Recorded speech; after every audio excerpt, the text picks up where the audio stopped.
আমি স্পষ্ট করে বলতে চাই, যতই ষড়যন্ত্র আসুক, যতই প্রেসার আসুক, যতই বিভক্তি আসুক, আমাদের এই জুলাইয়ের ঐক্যবদ্ধ শক্তিকে আলাদা করতে পারবে না।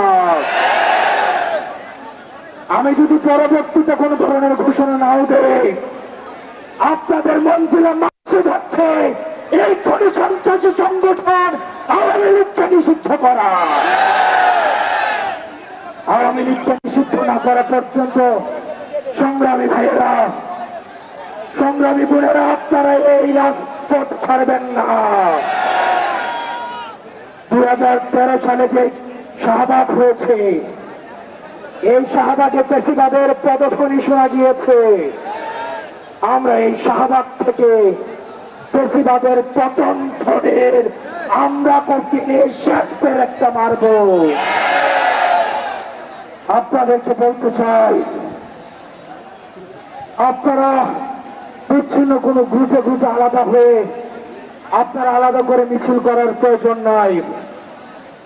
আমাদের মত, আমাদের পথ আলাদা হতে পারে, কিন্তু আওয়ামী লীগ নিষিদ্ধ করার প্রশ্নে আমরা সবাই ঐক্যবদ্ধ।